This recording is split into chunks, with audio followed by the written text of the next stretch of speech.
You're such a slob. There's no way you're my kid. Get lost, you pig, yelled Bob, and I stepped in to protect Luke.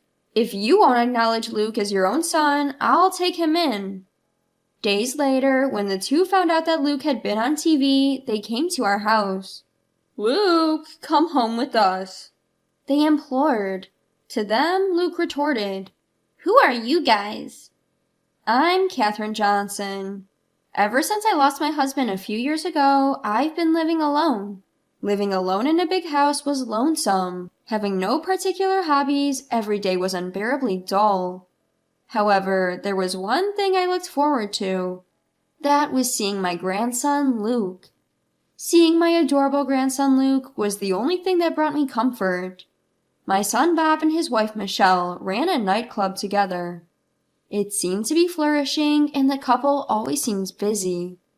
The two had a baby after several years of marriage. Apparently, they wanted to have a girl and make her the star attraction of their club. Even before the baby's gender was known, they bought tons of baby girl products, holding high hopes for a girl. However, the baby turned out to be a boy. The disappointment of the two upon knowing that it was a boy was profound. Once the baby is born, you'd think they find it endearing regardless. That's what I optimistically thought, but it didn't go that way. Bob and Michelle showed no interest in the baby they had brought into the world, nor did they seem to care much for him. Even his name wasn't given much thought by the two. Fed up, I presented a few options, and from those, the couple chose the name Luke. The couple continued to show little interest in Luke. The two were determined to have a girl next time, but they never had another child. Michelle gradually began to harbor resentment towards Luke.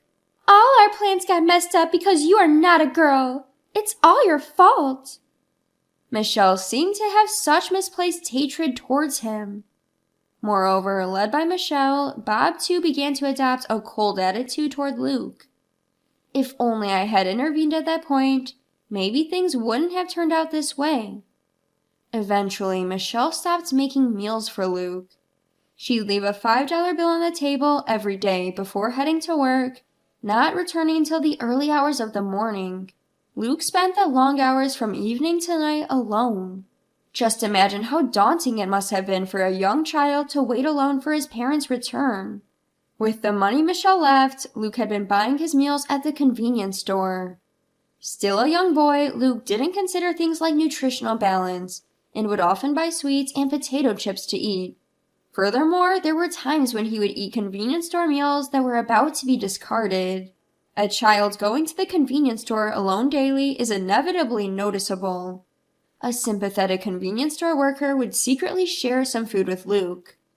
Thanks to this, even on days when Michelle didn't leave money, Luke was never without a meal. By the time Luke was in 3rd grade, his weight had exceeded 150 pounds. This was the result of his unhealthy diet of sweetbread, convenience store meals, and sweets every day. Bob and Michelle seemed displeased with this. Ever since Luke had put on weight, the two had been verbally abusive towards him. Look at how fat you've gotten. Get a grip. You're not my child, you're just a fat burden. Get out, you're in the way. When I learned that they had said such things, it felt like my heart would burst. I wonder how Luke felt hearing such words from his father. Worried about Luke, I occasionally visited his house to check on him. From Bob and Michelle's tone, I had a hunch they were starting to resent Luke. I visited their home to confirm that they weren't doing anything terrible to Luke. One day, sadly, my fears came true. There's no way a fatso like you could be my child. Get lost, you pig. As soon as I opened the door, I heard Bob shouting. I rushed towards the noise and saw Luke lying on the floor. Judging from his hand on his cheek, Bob must have hit him. Bob, what are you doing? I rushed over to Luke, pulling him towards me to shield him from Bob. Looking at Luke, he gazed back at me with a vacant expression. His look resembled that of surrender, and I regretted making such a young boy wear such a face. Bob seemed unaware of my arrival, his eyes wide as if they were about to pop out. Do you understand what you're saying? Luke is genuinely your child, I yelled at Bob. Although Bob is my son I gave birth to, I couldn't comprehend what he is thinking at all. Even if Luke was not the daughter he had hoped for, I could not believe the treatment he was giving to his own innocent son. If you don't acknowledge Luke as your child, I'll take him in. Both Luke and Bob were taken aback by my sudden words. From there, the conversation moved rapidly. Bob and Michelle, seizing the opportunity to rid themselves of their problem, accepted my proposal eagerly. Thanks, Mom. Now I can concentrate on my business, right, Michelle? Yes, thank you so much. On the day I took Luke in, the two of them said this with the brightest smiles I had ever seen. That smile made me sad. I fully understood how little they cared about Luke. I had been observing, thinking that it would be best for Luke that he was with his real parents, but I strongly regretted not taking him in earlier. On our way back to my house, Luke said, I'm sorry, I'll grow up fast and move out. What on earth was he saying? When I asked him, Luke replied with a stoic expression, You regret taking me in on a whim, don't you? You look angry all along. I look angry? Luke nodded sadly. No, I regret not doing this sooner. I should have let go of my notion sooner that you must be happier to be with your real parents. Aren't you annoyed with me? Luke looked at me with anxious eyes. I tightly hugged Luke. No way! I know for sure that I love you more than those two. Luke seemed uncertain of how to react. He was freezing like a statue for a while, and then he mumbled softly, This is the first time I've been hugged. Tears welled up in my eyes, and I swore to myself that I'd make this kid happy no matter what. From that day on, Luke transformed into a lively and cheerful kid. He started laughing more than I could have ever imagined, and he also became more talkative. Every day when he returned home from school, he would help prepare dinner while excitedly sharing the day's events. You seem very cheerful today, Luke. Did something good happen? Do you know? Something funny happened today. While we were singing in music class, a sparrow flew into the room. The teacher was in such a frenzy. I was wondering why, and then she almost started crying, saying, I can't handle birds. Remembering the event, Luke chuckled. He looked so cute and lovable that my heart melted. Since he started eating healthy meals at my place, Luke's physique became more standard. Although he maintained his childlike charm, his contour sharpened, making him look quite handsome. He shyly told me that the girls at school started talking to him more. Luke seemed happy every day, and I was relieved to see him that way. The day of the first parent-teacher conference since I took Luke in came. Luke's homeroom teacher made a suggestion. Why don't you have him take an IQ test at the hospital? This suggestion made me anxious.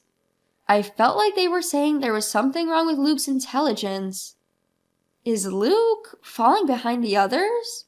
As I asked this, the teacher hurriedly waved his hands. No, it's the opposite. From my experience, I believe Luke may be gifted. I was a bit puzzled by the unfamiliar term gifted. According to the teacher, gifted refers to children who possess innately higher abilities compared to their peers. The teacher handed me a piece of paper. This is a graph showing the change in Luke's grades. At a certain point, Luke's grades have shot up significantly. Sure enough, the graph showed a sudden upward trend. Looking at the dates written on the x-axis, I realized that the change happened right after I took Luke in. I was surprised at how sudden it was, so I asked Luke, have you started going to cram a school or something? This increase is unusual though, but that wasn't it. Apparently, Luke had been adjusting his results to avoid doing too well. I didn't quite understand what the teacher meant, so I turned to look at Luke, who was sitting next to me. Noticing my gaze, Luke began to speak.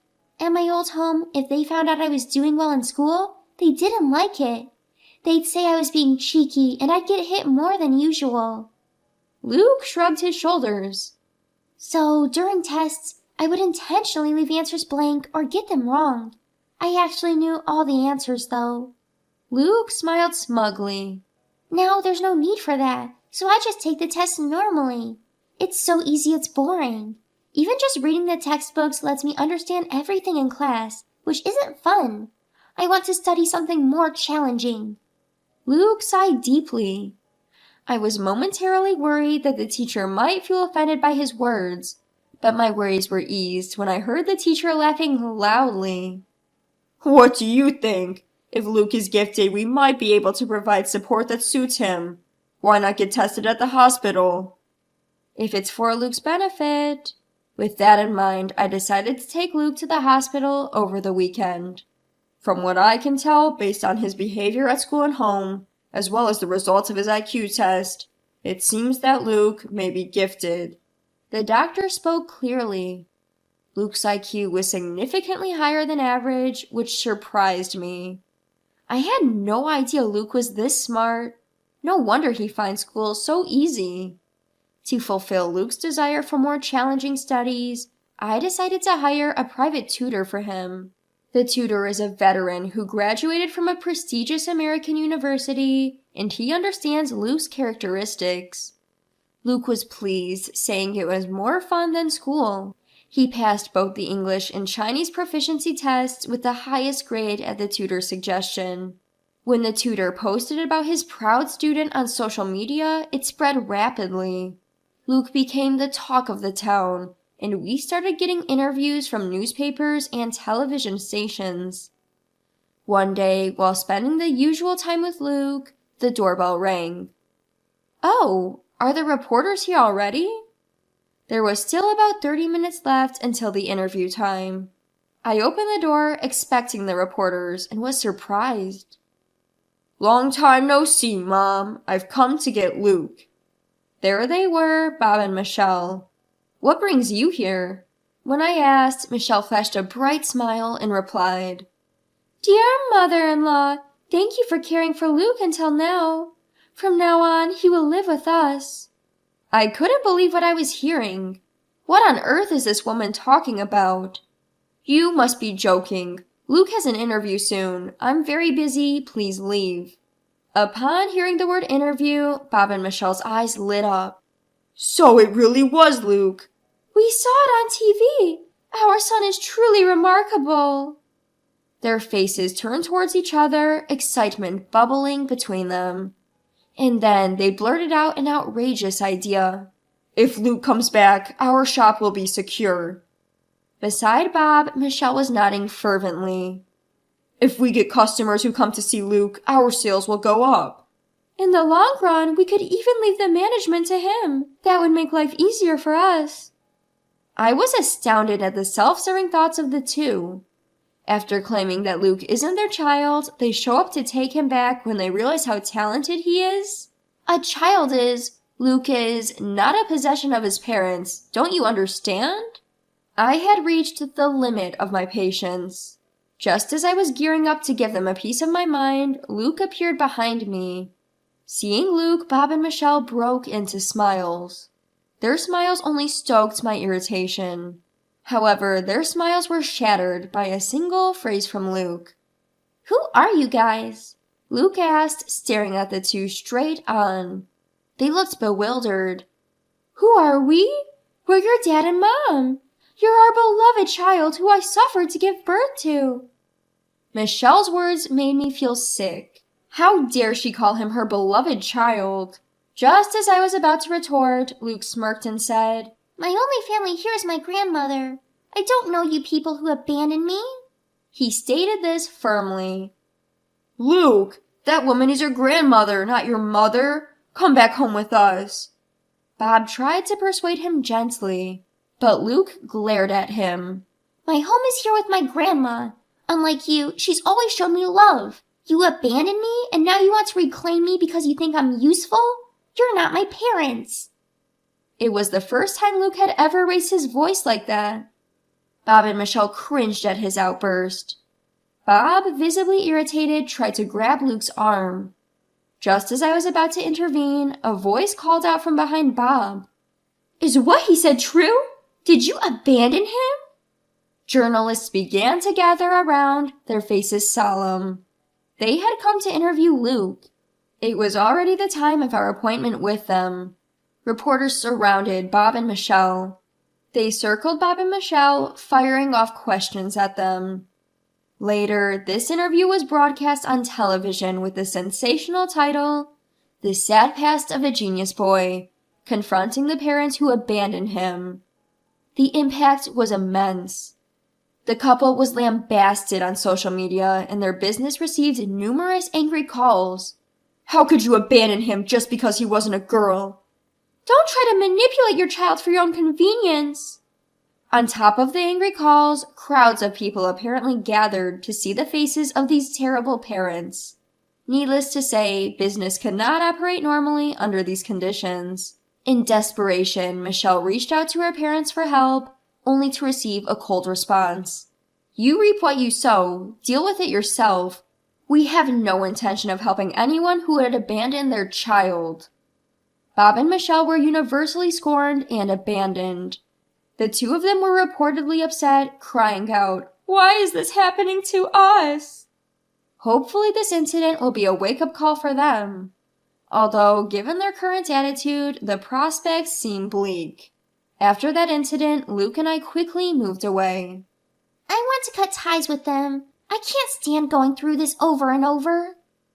I respected his decision, and we moved far away to prevent the two of them from ever approaching Luke again.